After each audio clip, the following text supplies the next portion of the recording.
All right, well, I just want to take a moment to welcome everybody for joining the discussion. Our goal today is really to discuss how technology is reshaping the business landscape today, especially during the COVID-19 crisis that we're facing. So, our goal today is really to kind of discuss, understand how folks are dealing with it, and how technology is playing a part in not just combating today, but looking forward. So my name is Alex Robinson. I'm an enterprise account manager here at Creatio.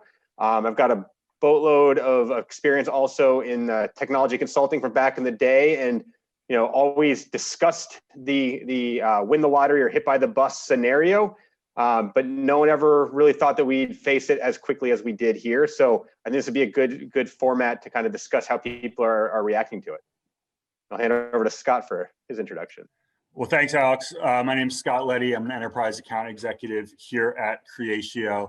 I work very closely with Alex on the new business side. I have a lot of experience in ERP and technology consulting as well. I agree with Alex. Obviously the purpose of today's discussion is to be that roundtable discussion. We don't have all the answers. If we had all the answers as to how companies can bounce back from COVID, we would be not sitting here. We'd be highly paid in Washington, D.C. or somewhere like that. But the idea here is to talk with some of our thought leaders that we have throughout this conference and discuss some of the ways in which companies can utilize technology to come out of this pandemic even stronger.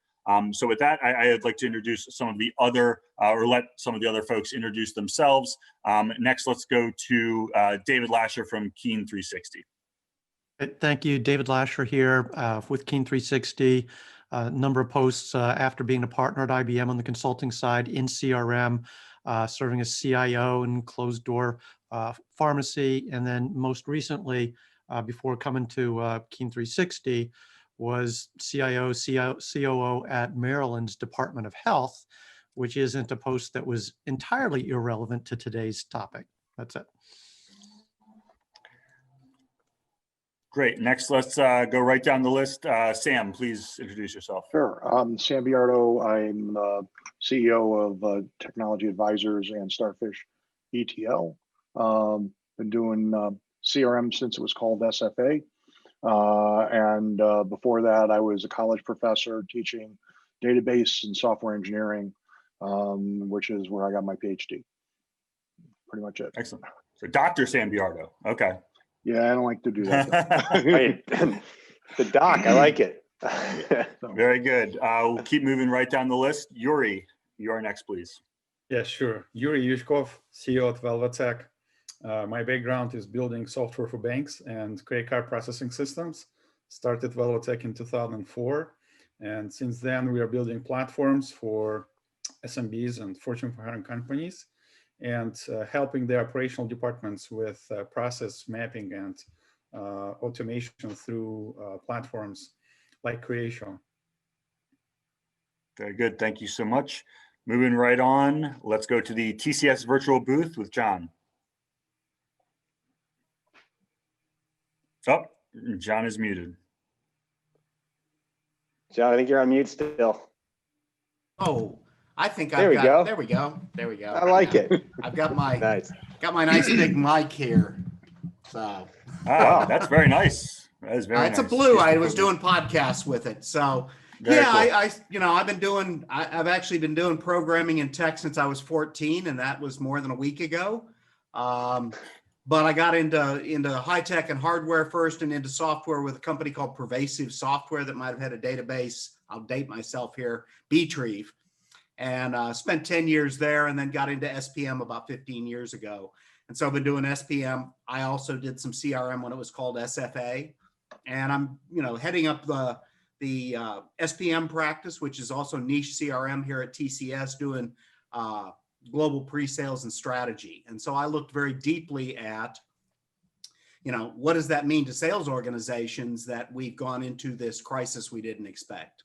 So hopefully I'll have a couple of good tidbits. Very good. Yes, we sure hope so. And then last but not least, Brian, please. Yeah, Brian Seegers, President and CEO of Teco Systems.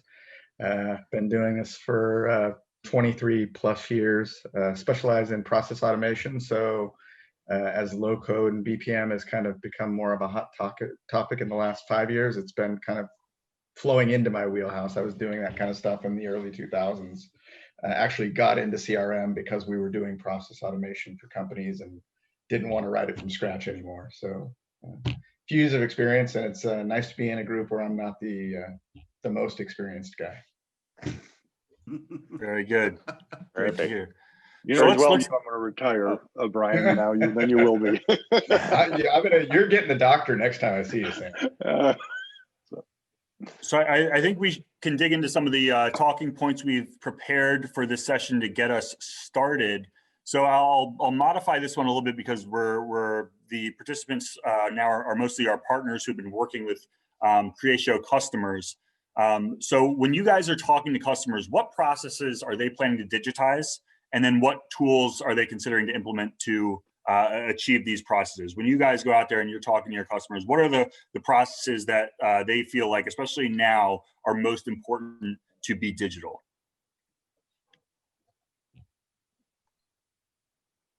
Onboarding and all of them.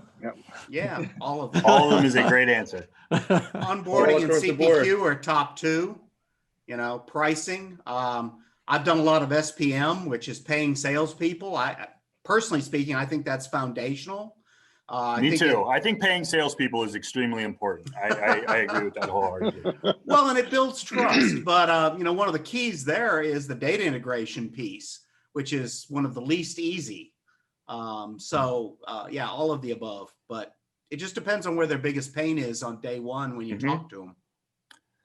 Yeah, and when we talk about Creatio, that's one of the great things about Creatio as a low-code platform is how broad it is and how flexible it is. And that's one of the difficult things is that it's so broad and so flexible. It's, you know, companies come to us and say, well, what can we automate? And it's like, you know, it sounds cheesy, but really anything. We just need to figure out what's going to provide the most value for you. In the virtual booth that I was running before, someone came in and said, well, just give me a use case. And I said, I can give you 100 use cases we could sit here all day, but they might not matter to you. It depends what kind of company you're running. It depends what your problems are. It depends what systems you have in place. So we ended up having a good discussion, but he kind of just said, well, what does the system do? And it's like, well, you know, it can do a lot of different things. The context of where you're at currently as a company is going to define what it can do and what value it can provide. Yeah, that's what I say with SPM is it's not a destination, it's a journey. Once you start automating the SPM piece, you know, ultimately you want to get to AI and machine learning and gamification and, you know, the sizzle for the steak. But, you know, there's lots of steps in between, and building a good data platform for all of that fancy stuff is where most companies are today. I would say they're not above step 1 or 2, you know, heading to a level 4 or trying to. Isn't that the question? Doesn't it need to be redefined? Isn't the question what process isn't being digitized today, right? Yeah. And I mean, and then it becomes a question of prioritization. And then from my perspective, the reason that there's justified excitement about low code is it means that, you know, how we CIOs, we're always saying, here's what's above the line, here's what's below the line for what we want to attack when we prioritize. Low code allows us to draw that line lower than we used to. It allows us to do more with the resources available to us. And then we put that into the context of COVID with the changed world and the many unknowns. Then we've got flexibility too. So I think the question is, what don't we digitize? And then the exercise is prioritization. That's very interesting, David. So what you're saying is that we have this amount of pipeline projects and this amount of bandwidth. Before we could only do 1x, and now with low code we're able to do 1.5 to 2x. We're able to tackle more of this with the exact same amount of resources, tackle more of a bandwidth. I think that's a very, very good point, especially as we're coming out of COVID and we're having to organize internally how our company functions. There's going to be a lot of those projects and a lot more than we anticipated. So we didn't allocate those resources ahead of time, but now we're having to make do. We're having to do more with less. Low code allows us to do that. Yeah, and to kind of pivot on that, so I think that when COVID came, it was how do we solve for today? But are you guys seeing now that it's, okay, we solved or we're solving for today, but now we have to look to the future because what's the next COVID? Is that something that's happening? And obviously low code can allow for that to happen a lot quicker, but are you seeing, the customers that you're dealing with kind of asking like, what next? Or are they still kind of in that scramble? I think you're seeing people realize that the decisions they made in March and April are not short-term decisions, but are actually long-term strategies. And so all of a sudden now they're buying into, we got to market differently than we did before. Maybe trade shows are never going to happen again, although I missed the bar. But really have to look at it like that. And I think that's what's going on, is that you had a first wave of, oh, we got to turn our outside salespeople and inside salespeople. So do a bunch of processes. And now I think you have the management saying, wow, maybe everyone should just be an inside salesperson. Look, my expense line for T&E is really low and I'm making money, even though I'm having less business because we're being more effective than we thought we were. So now let's make some of these processes permanent and let's step back and rethink those processes with the idea that the way we did it before was wrong. It's interesting to note how it all applies to different areas in the organization. So what Sam is saying impacts directly the things that are different employees within the company across the board when they share responsibility for the outcomes. So they need to touch different things multiple times a day to orchestrate their workflow towards those results. And also, if you look at the overall connection that the organization has to the outer world, then you immediately see the impact at the area where the data is going through intake processes from customers, vendors, suppliers, anybody to the organization. So the intake is a huge pipeline of data that's coming in, because the shift that Sam is referring to in consumer world, people are now doing more digitally, virtually.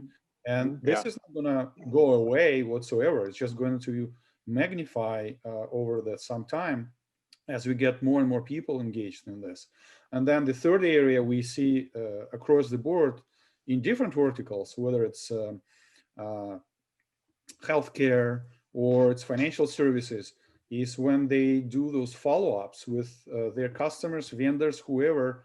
That's kind of the third area where the processes are all applied. So when the digital transformation officer in the enterprise company speaks to us partners and speak to vendors as Creatio, these are the questions that they ask, like, where do we start? As David just mentioned, what's the priority? And what will be the order of attack? Are we starting in the back office, helping our employees to touch points together on things that needs to be managed and carried over? Or is it going to be our intake with whoever, customers or vendors and suppliers? Or is it going to be the follow-up in the chain of communications where the contact center needs to upgrade and so on and so forth? And then at the end, it's employees who are now working remotely. Those processes like collaboration and things like that. And I actually predict that the next thing will be processes, HR processes, to focus on things like how do I help my employees overcome situational depression, things like that. Because I really think that's the next wave. If people are being, locked down again, look what's happening. People are just going out and rebelling. People in Italy are rioting. Okay, that's because they're in basically situational depression situation. And we've even started wellness checks on every employee once a week.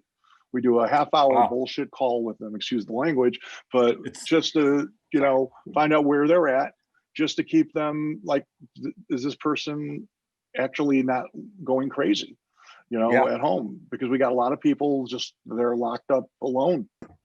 That's it. And we're so used to that hyper socialization of being in the office, and especially in, you know, this type of enterprise, the type of enterprise we are in sales and things like that, you know, you're always talking to people, and you're seeing people, and you're going to lunches, and you're going to the expos and the bars, and you're able to, you know, have outlets for, you know, your social needs. And now it's, you know, as much as I love seeing you guys over Zoom, I'd much rather be sitting down at a table at a steakhouse with you. You know, it's a different feel. And I think that's a really great point you're bringing up, is the mental health of people, and those mental health checks, and then also just how it's going to change the way that employees are treated, but also onboarded. You made mention of onboarding, and I've had a few friends who have changed jobs during the pandemic, and they're just kind of taken aback at what they're supposed to do. How am I supposed to learn the internal software? There's 5 different softwares I'm supposed to know, and I'm here alone in my own little cocoon. How am I supposed to learn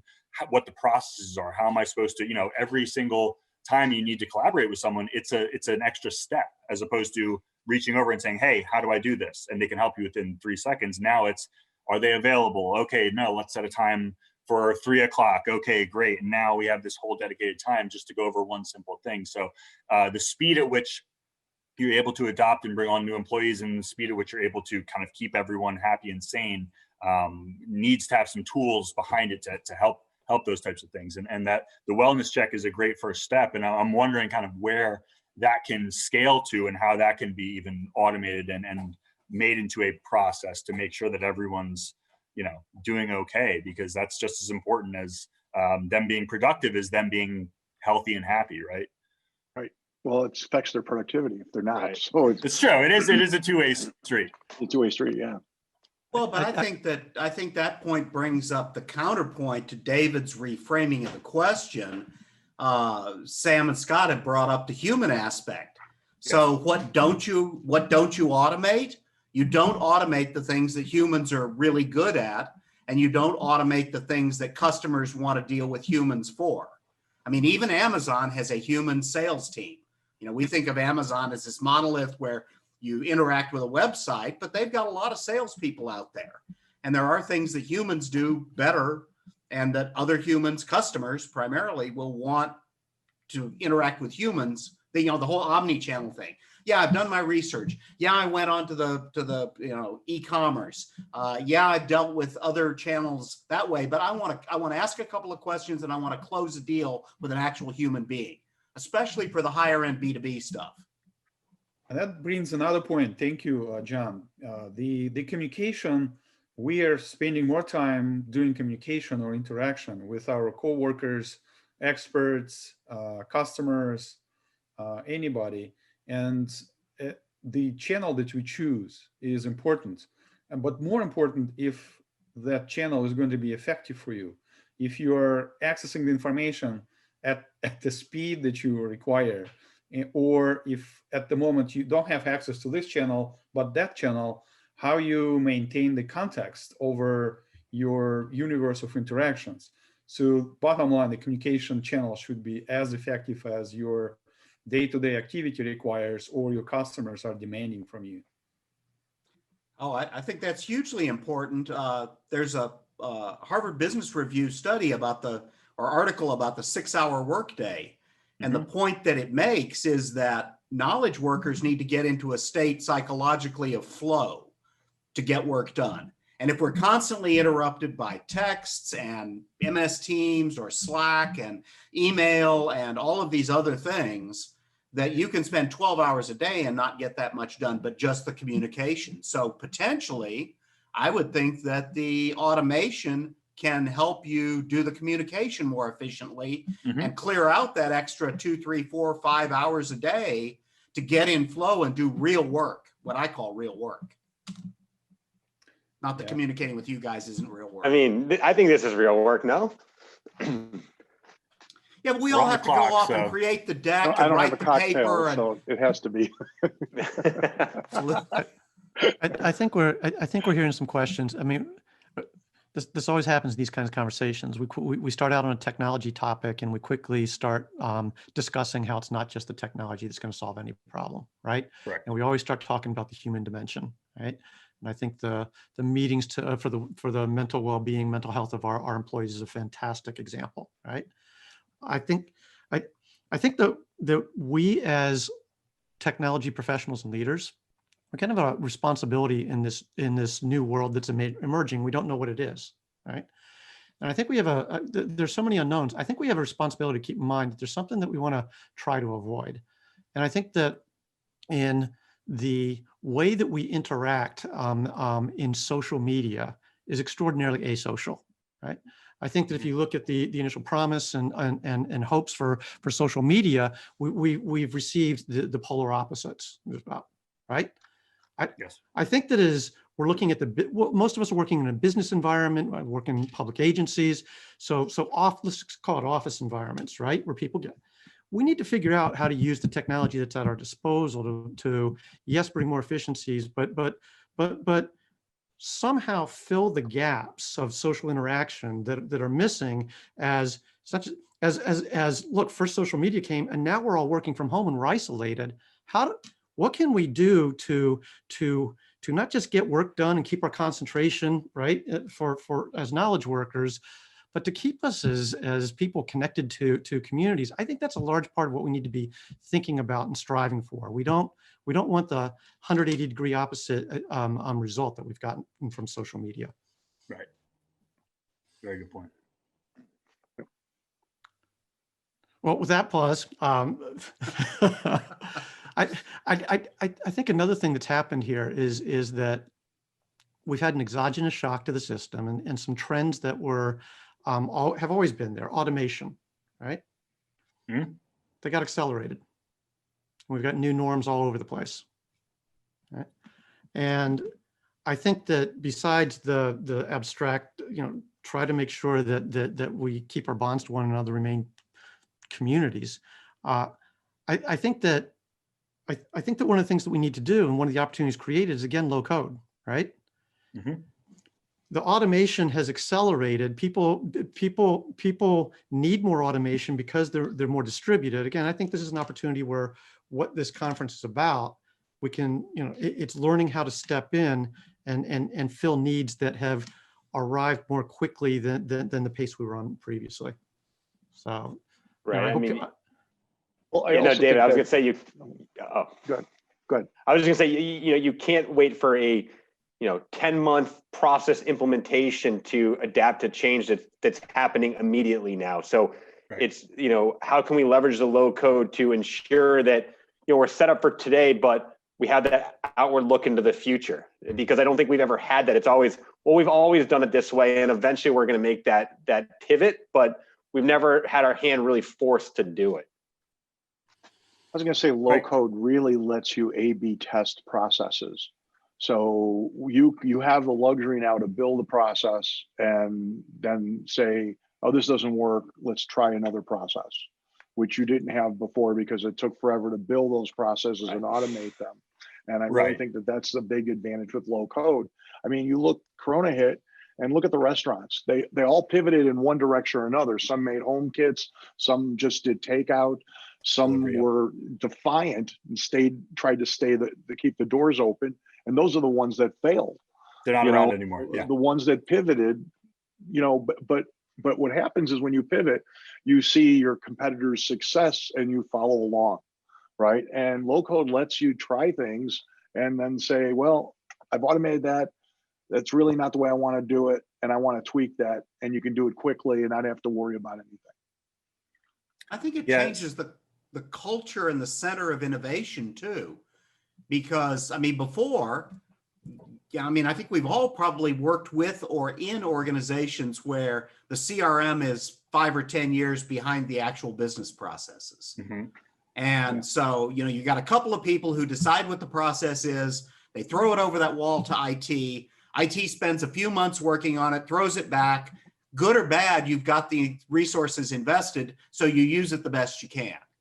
Now you've got a change in culture where you've got people talking about what the process is. To Sam's point, you can do A/B testing and you can keep your applications up with the needs of the business. Within the business side, you can leverage IT for data, for security, and for some project management expertise with the really good, but you don't necessarily have to just throw it over the fence and wait for whatever they interpret your needs are.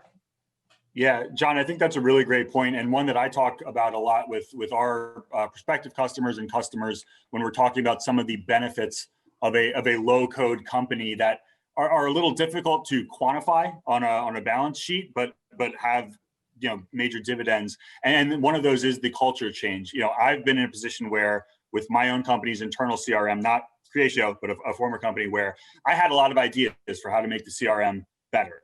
And I would bring them to IT and they'd say, okay, we'll get to it. Well, that's not high on the priority list. Okay, well, and then even then 6 months later, it would come back, not what I said, and it would be something different. And I just gave up eventually and said, okay, I don't care anymore. I don't have an investment in making this company run more efficiently, because every time I try, I'm just running into that wall and I have to throw it over the wall and it comes back either not at all or something completely different than what I said.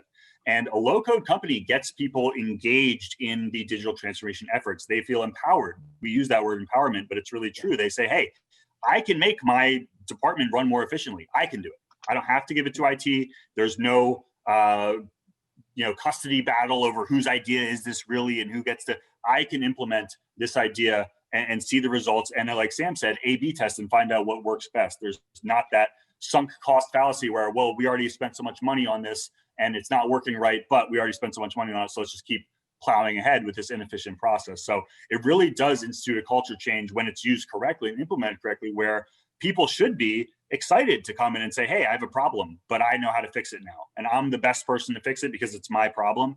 I can build the solution, as opposed to, okay, I'll give it to IT. They'll spend 6 months, come up with a solution, and then they'll get all the credit for, fixing my problem that, is my problem. It's like, no, IT can still be there as a significant resource for those strategic projects, and all of the other projects can be handed out to the people who are the best suited and best qualified to figure out the solutions to it. So that's where I see that culture change. And again, that's something that's very, very difficult to quantify, because there is no quantification of it. But companies, hopefully in digital transformation efforts, can start to see that as they implement Creatio and grow with Creatio or any low-code platform, into how their people are just kind of approaching their jobs differently and thinking differently. Because I've been there where it's just like, okay, there's no point in me even going to IT, because they just laugh me off and say, we're working on important stuff, not what you want. And it's like, okay, well, the company would work a lot better, but if you guys don't see it as a priority, then fine. Scott. And I eventually just gave up, and every idea I had just said, forget it, not even worth it. Hey, Scott. Yeah. I want to engage you on that, because I think we probably have some other former CIOs here, and Okay. so I hear you, right? But what we don't want to do is let low code become just another way to get shadow IT, right? There's a balance that we need to strike, right? We can't just have small teams going off rogue and thinking that they've got all the ideas and they're going to build something new. That will do more harm than good over the even in the short term, but certainly over the medium term. So again, this idea of governance, right? It's working with IT, right. And I think the platform allows IT to be more responsive to folks like you, right? When you're coming in and asking X, Y, and Z, I think that they can work with you to get more done. I think that's what the platform does. Right, and I didn't mean to say that there should be this civil war between business folks and IT folks. I think that, again, the collaboration does need to be there. The governance absolutely needs to be there, and things should be passed through IT, but it allows them to say, hey, let me see what you've got and we can fix it and make it better, as opposed to, we just simply don't have time for that, forget it, like I was told. Yeah, I also think go ahead. Sam, over to you, Sam. I was going to say, I just think low code prevents shadow applications. And how many times have you been like doing a CRM migration or a CRM project, and you talk to them, you're like, well, yeah, we don't really use the CRM for forecasting. We got this Excel spreadsheet. Okay, that's a shadow application that they built because IT wouldn't build it correctly, and low code enables them to do it the way the business unit wants it done. Yeah, for us, the same thing. We kind of use that as a partner tool with other products we've sold in the past. A simple request might be a couple of days, And now a simple request for us to do for them may be a couple of hours. And so we get to apply the expertise of the right process and the best practice with something that's not expensive or a long project. It's an old saying of mine is, I don't know a lot about your business yet, but I know one thing: it's going to be different next year. And so we always want to deploy tools that are flexible and changeable. And so you kind of marry those two things. I agree. There's a lot of danger in getting, Sally out of college making automation that's so easy to do. That sounds great, but when you realize, well, she's doing automation for something that should just be completely done a different way, if you were to understand the best practices, is just the one thing we have to be careful of. And we, on occasion, will have a customer that will code themselves into oblivion because it is so easy to do. But we also can then come in and clean it up and fix it much easier than we would have been in a non-low-code environment. So those are the things that we deal with. On the flip side, I see IT teams that are completely siloed from sales and sales operations, and the programmers won't talk to anybody in business, and business isn't allowed to talk to anybody in IT because those resources are too valuable. And so however you go about this, it necessitates, you're going to break down those walls and make the process more efficient. In other words, put IT closer to the business and to the change. It's going to necessitate some sort of a culture change, communication change, culture change. I see this in SPM all the time, where you've got strategic initiatives from the C-levels, you've got tactical with sales operations, and then the people who actually run the SPM system, paying the salespeople, are entirely IT, and they have no clue about sales operations or strategy. Right.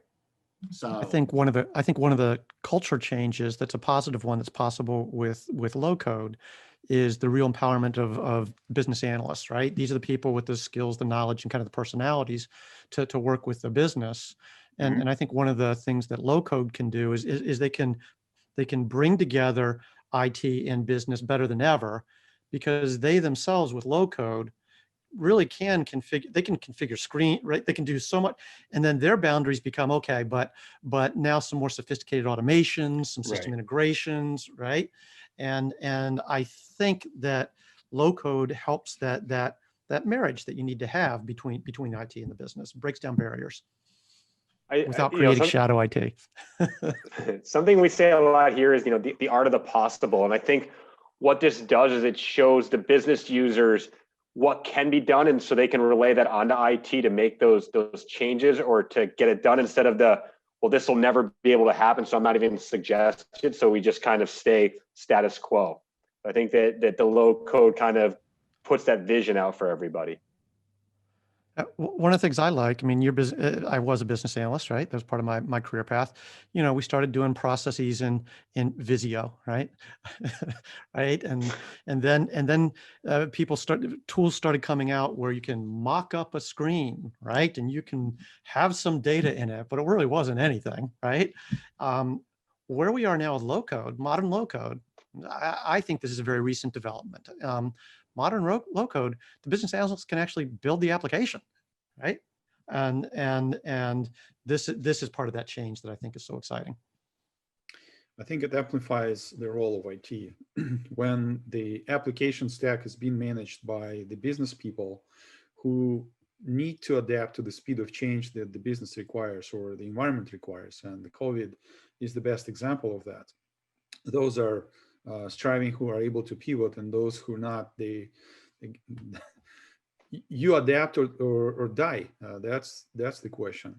And I think it amplifies the role of IT, where they really need to have a robust workstation management system for the employees, delivery of the communication channels, making sure everything is secure. Cybersecurity is such a huge aspect for them to be busy day and night. And I think if they have the right alignment with the longevity of their firm and understand that secures their workspace and salary and employs them over time, then I think they should look at the low-code platform as the ecosystem that they let into the organization, so that they can focus on those essentials for the business and ensure that everything is smooth and secure and accessible at the right time, whether it's night shift or the day shift. And I think strategically, these are the two things that can live very, very well alongside each other. Very good. So that was one Well said. talking point. We just got we jumped around a little bit, but that's good. That's the purpose of this. I do see that we have some questions from the chat from our folks watching at home or wherever they are. So I do want to make sure we get to those. So let's talk about the first one. So what one piece of advice would you give to companies thinking about their technology investment priorities as we head into 2021?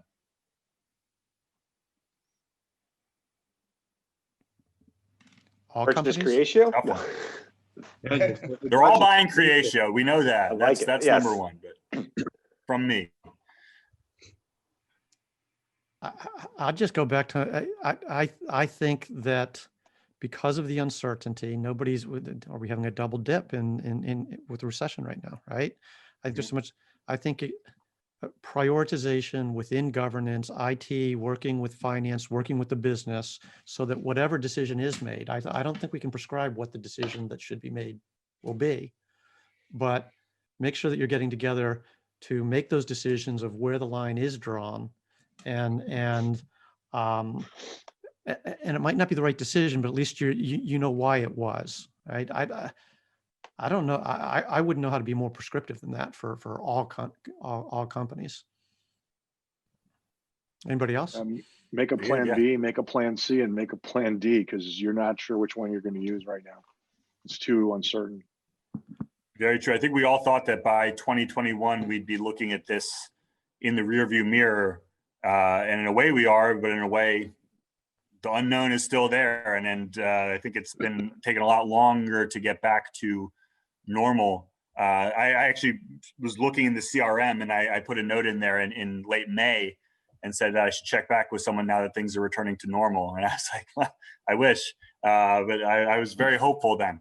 But I think that, moving into the new year, there's still so much uncertainty that you need plan A to Z potentially, because we really don't know which type of world, which type of environment, which type of marketplace we're going to be looking at. And it's changing by the day. Scott? Yes. I think I would, you know what, at the risk of sounding like a Creatio bigot, okay, which I don't think I am, okay. We like the Creatio platform because of how much we're able to do with it. It's that simple, okay. And better than the others that we've done good due diligence on, right? Okay. Okay. And that's our experience. That's been 18 months, right? I think that if for larger organizations, I think it would be foolish from the sense of portfolio management and trying new, I think it would be foolish not to try some kind of a pilot with LowCode, right? I think that in the mix, if you haven't already been exposed to LowCode and haven't been working with a LowCode platform, it's not very expensive. Start small, right? Mm-hmm. And I think that at low risk, with high potential upside and low out-of-pocket costs, you have the opportunity to maybe pioneer a whole new way. So I would recommend that, and I'm not just saying that because I'm a Creatio bigot. I was texting him saying, say something nice about Creatio, yeah, or you're kicked out, yeah. No, thank you very much, David. I appreciate that. I think as Sam observed, safety isn't safe anymore. Right. The restaurants have just hung on. A lot of them have gone out of business. And so it's really put an emphasis and a priority on flexibility and agility. Right. Make all your technology decisions with flexibility and agility. What does that mean? What cultural changes? Those are the hardest sometimes. Will that bring on? But we don't know what's in front of us. And so the more flexible and agile you can be, the more survivable your business will likely be. I agree with the LowCode. There's a saying that says when the factory's closed, it's time to paint the factory. Yep. And I think this is the time to paint the factory. I think everything should be up for grabs. From a process perspective, you need to look at everything, and the fastest way to implement that is through a low-code application. So I agree with you, David. I think that's the one thing you can predict. Yeah, I think one advice that we can share that we hear from our customers who are in cash preservation mode: do more with less. Yes. So invest where you can do more with less spending of your resources, and that can be a pretty good guideline for making the decisions. And it almost is counterintuitive to say, well, now is not the time to invest in new software. But as you guys are saying, if it's a type of software that can allow you to do a lot of things that you'd be doing manually, or you don't have the human capital, you're not going to be in hiring mode, you need your people to be able to produce more. A low-code platform is a very great way to do that. So it is an investment, but the long-term, and then as David was saying, the long-term payoff is huge, or potential payoff is huge. For a very small investment of even a pilot project, let's automate 1 or 2 processes and see how that works. And then we can scale up from there. Well, and I think that's the conversation now, is to better understand, what were the processes that, we could live with manually in the past, and now we've learned we can't. And so, what are we doing to automate those? And so if you can get a list of, let's say, 15 different processes that now need to be automated, do you want 15 point solutions, or do you want a solution that can solve for all 15? And that alone could, budget for all of them, but also kind of say, okay, this is our pilot, is these 2 processes, and we can slowly roll them out if it works. Very good. Let's get to the next question from the audience here. Hi all, what will be the core transformation obstacles in 2021? I guess they're saying outside of COVID. Adoption, because adoption is fear. We got a lot of stress in our society right now. It's going to be a lot harder to get people to change, because change causes just more fear. Yeah, resistance and doing nothing. Cultural shifts. Inertia. How do you do a cultural shift? I mean, culture will shift, but how do you do the one you want? Right. Yeah, that can be a negative shift as well. You're just going to have to put extra energy, right, into keeping them abreast of what's going on while you're doing it, getting their buy-in. The process hasn't changed. You just have to put more energy into it than you did before, because you were, secretly doing it, right? When you roll out something new, you walk around the office, the HB method, management by walking around. You sort of walked around, talked to everyone, got their buy-in. You can't do that anymore. It's now a team meeting. So you're just going to have to put more energy into getting people to accept change and reduce their fears, with the understanding they're already heightened going into this situation. Yeah, I think if you attack it as you're controlling the controllable, right? In today's world, there's lots that's not controllable. This is a controllable, making an adjustment. Also, how many times do we try to do an implementation when, our business world is busy on fire, not on fire, and you can't get anything done right. And so you take advantage of that situation now. You give your staff or your company employees something to work towards or from, instead of working into that fear. I think all those things can be used as a positive to make a move that would have been much harder in a normal environment, that's going to get you to a much more stable, strong spot as you move forward in like we said, the unknown change. I think that's the way we talk to customers about it, and that's the way we drive that. And Creatio, as a side note, is a great way to do that. I mean, realistically, there are probably other options too, but those are the focuses. You want something that is flexible and effective, and time to, not only is it easy, but it can be quick.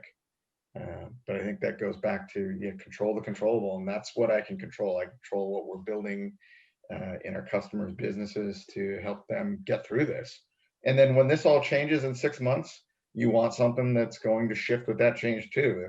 everybody's going to be back in the office, which I don't think they are, then you've got something that works on that.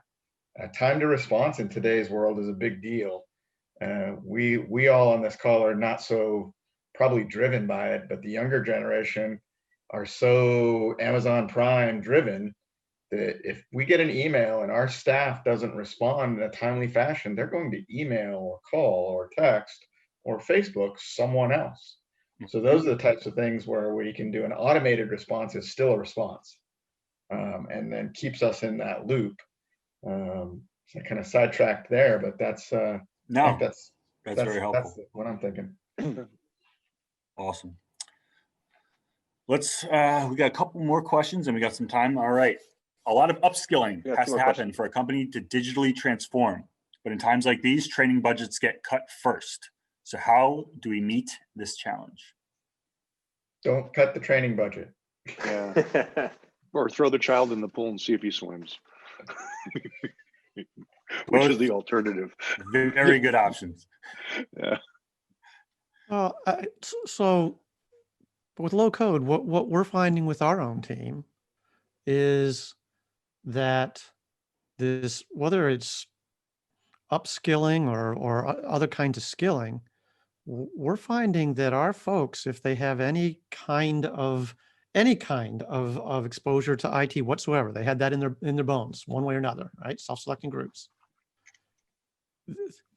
The learning curves, you get through them so quickly. It's just jump in and do it. Mm-hmm. And so that might be another appeal of this platform. You don't have to, there's not a lot of time, there's not a lot of money that's required. It's just, there's no great change. It's not like jumping from .NET to Java, right? Or something like that. I don't know exactly what that would mean or entail. That's not me.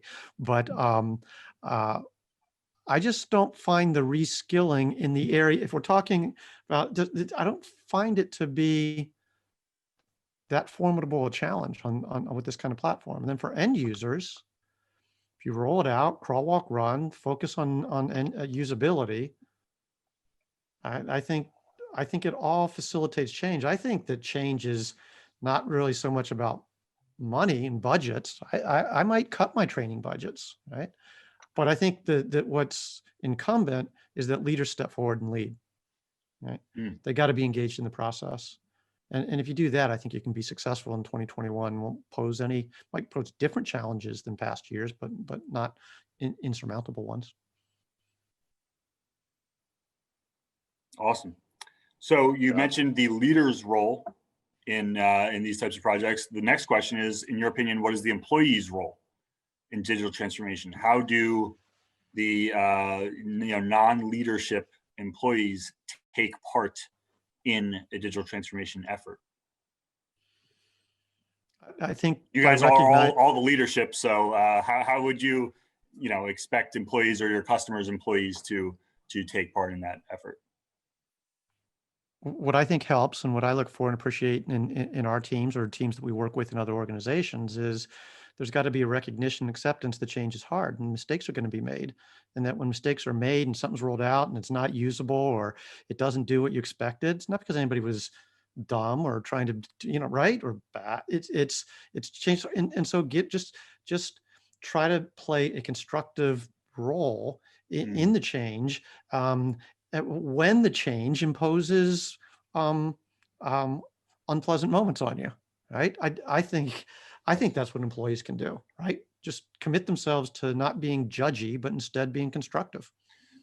Right, and I think someone mentioned that one of the biggest obstacles when we were talking about that a second ago was that inertia, the resistance to change. And I think anytime employees, especially if they've been in a company and they've been at their role for a long time, they get very comfortable and they say, well, I'm the only one that can do this. And if we bring in a new tool, maybe I'm replaceable, or maybe I'm not going to know how to do it and I'll fall behind. And I think that, employees need to, it's leadership's responsibility to make sure the employees are aware of what's going on, understand all of the whys, not just simply the hows and whats of the digital transformation, and why these new tools are being brought in and why these new processes are being brought in. And the employees, it's up to them to be open to it and to understand that, hey, your job's going to look different, but it may be better. It may be easier. You may have more time on your hands. You may be able to do more. Because I agree, anytime things are not what we're used to, we get scared and we don't like change. And unfortunately, this COVID has enforced, externally change on everybody. And hopefully people have seen that, hey, the company didn't fall apart. My role didn't change drastically. I'm still able to manage. I'm still able to keep my head above water. And hopefully we'll see coming out of this a workforce that is more open to innovation, open to new directions, open to new ideas, and open to new technologies coming into their ecosystem. Maybe the role did change for the better. I mean, Yeah, exactly. Change can be good. In the sales context, with CPQ technologies, you're not, rather than spending, minutes, hours, or even days, setting up a configuration for somebody, Sure. bringing in experts, pricing it properly, you can actually focus on your sales job, and you can send a really pretty proposal and quote in a matter of seconds or minutes. And now you can do more, and the customer's happier. So, there are those moments too. Like spending less time on research that Creatio has helped me with, and spending more time on communication and follow-ups also helped with Creatio. I think people still want a human connection. Yes. I think some people buy from Amazon. I buy from Amazon almost daily now, sadly. Me too. But there's other things when I'm researching. I actually want to talk to people about it. So I literally will go and chat or ask questions that I can't find in Google because someone didn't write a blog about that exact question.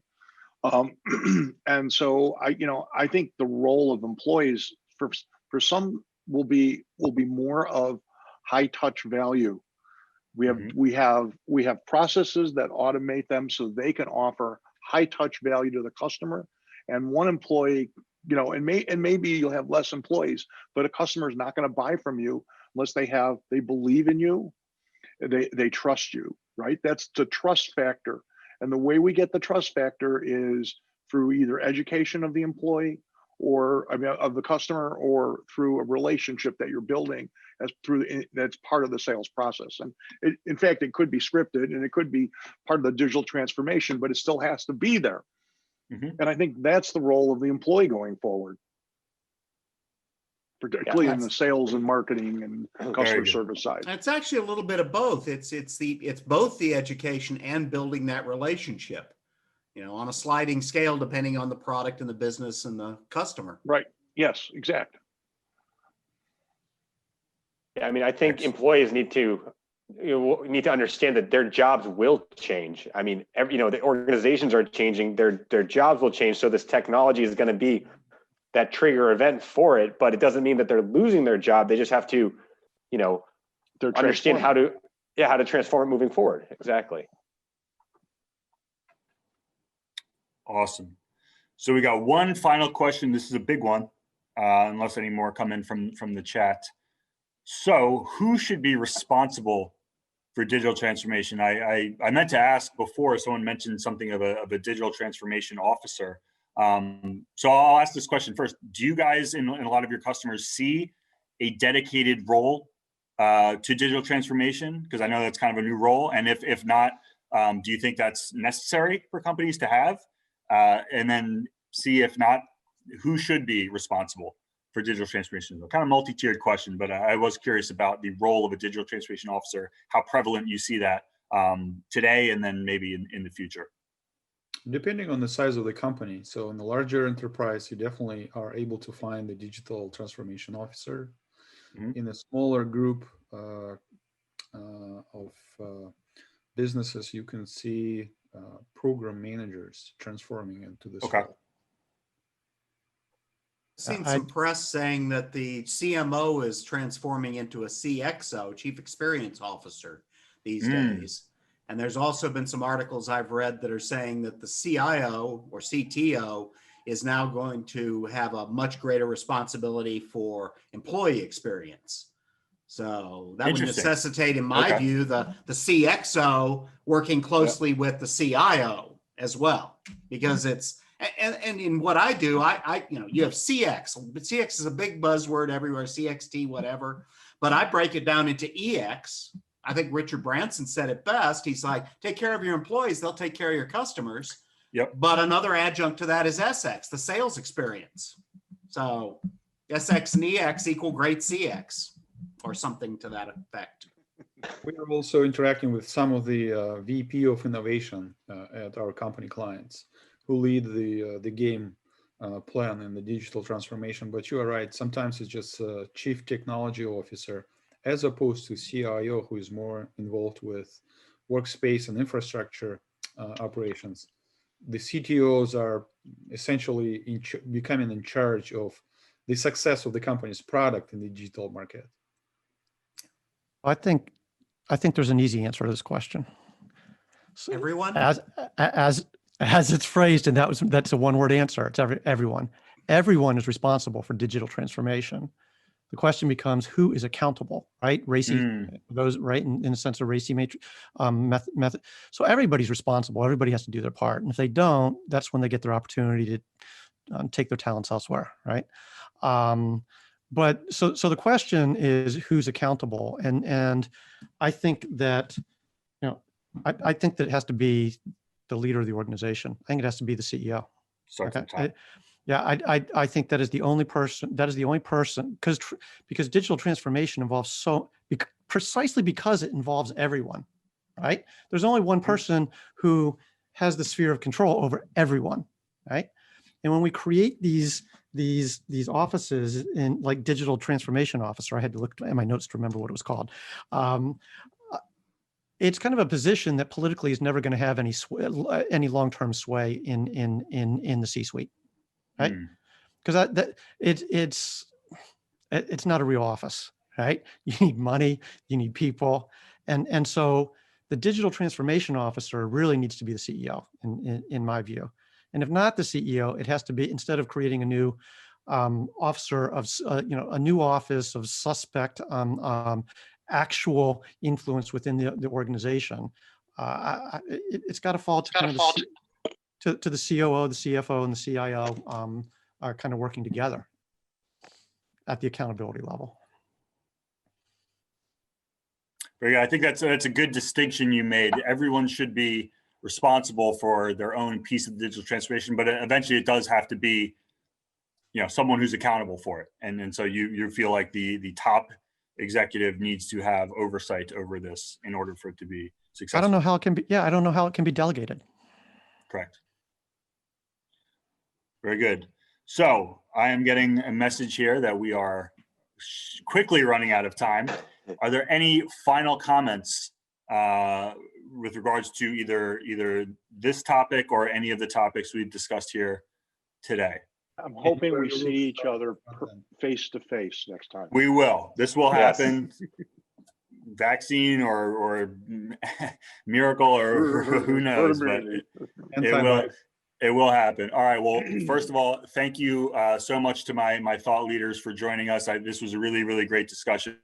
I'm glad we didn't have to dig too far into our bag of talking points. The conversation just kind of sparked off. I'm glad we got some questions from the audience. To the audience, thank you so much. Thanks so much for your time. Enjoy the rest of the conference. Thanks, guys. Thanks everybody. Bye. Bye.